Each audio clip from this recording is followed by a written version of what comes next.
Hi friends, welcome to the Modern Learning. Today I'm going to tell you about feral children. In the story, the wolf children. So let's get started. The story is about the feral children. Now, what is a feral child? A feral child is a human child who has lived away from human contact from a very young age and has little or no experience of human care, loving, or social behavior, and crucially, of human language. Feral children are confined by humans, often parents, brought up by animals, or live in the wild in isolation. Now, there are several confirmed cases of feral children. Probably the best known story of feral children is that of two girls, Amala and Kamala, who were raised by a she wolf. In 1920, as the story goes, Amritulal Singh saw a mother wolf and cubs, two of whom had long matted hair and looked human. After considerable preparations and difficulties, the two human creatures were captured. They turned out to be two girls whose ages were assessed by Mr. Singh at about 8 years and 1.5 years. Mr. Singh named the children as Amala and Kamala and wrote his observations of them in a diary. The creatures were taken to an orphanage in Mindapur, India, where Mr. Singh and his wife were stationed. Singh claims in his diary that at the orphanage, the two girls showed wolf-like behavior, typical for feral children. They would not allow themselves to be dressed, scratched and bit people who tried to feed them, rejected cooked food, and walked on all fours. The girls enjoyed the taste of raw meat and would eat out of a bowl on the ground.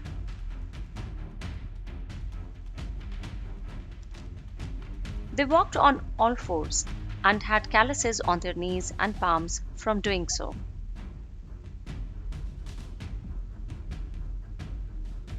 They licked all liquids with their tongues and ate their food in a crouched position.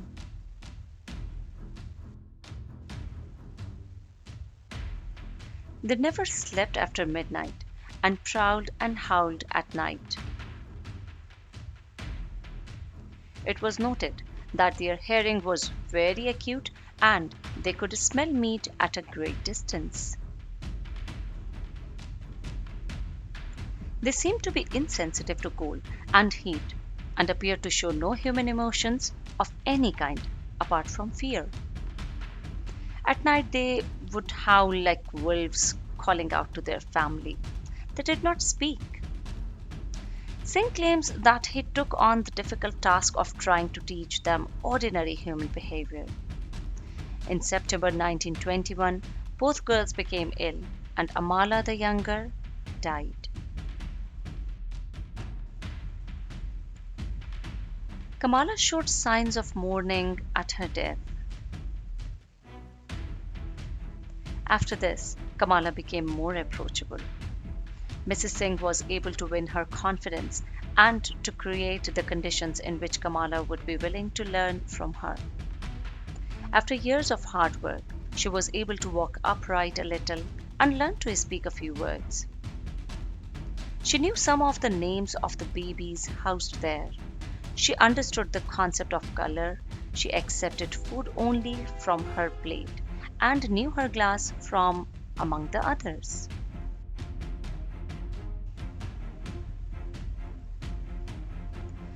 By now, Kamala's and the Singh's fame had spread.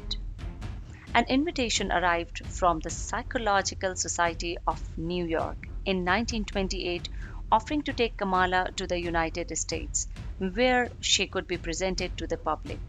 But the invitation could not be considered as Kamala grew weak. Her health grew less secure throughout the year. And somewhat unexpectedly, she died on the 14th morning of November 1929. So, friends, this is the story of Amala and Kamala.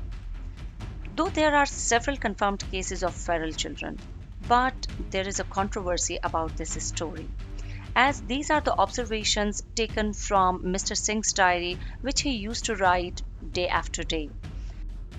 So let's find out the controversy in the light of a research.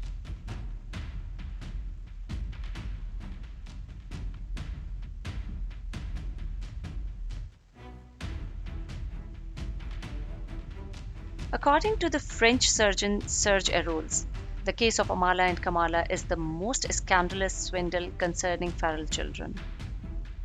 Eroles describes his research of the case and he concludes: the original diary which Singh claimed to have written day after day during the life of two wolf girls is false. It was written in India after 1935, 6 years after Kamala's death. He also says that the pictures showing the two wolf girls walking on all fours, eating raw meat, and others were taken in 1937 after the deaths of both of them. According to several reliable testimonies collected in 1951 to 52, Singh used to beat Kamala in order to make her act as he had described in front of visitors.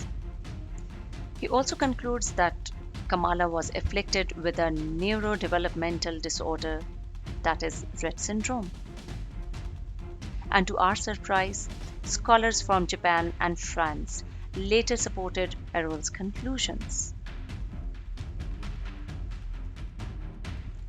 So, friends, this is all about the story of wolf children. If you like the video, just give a thumbs up.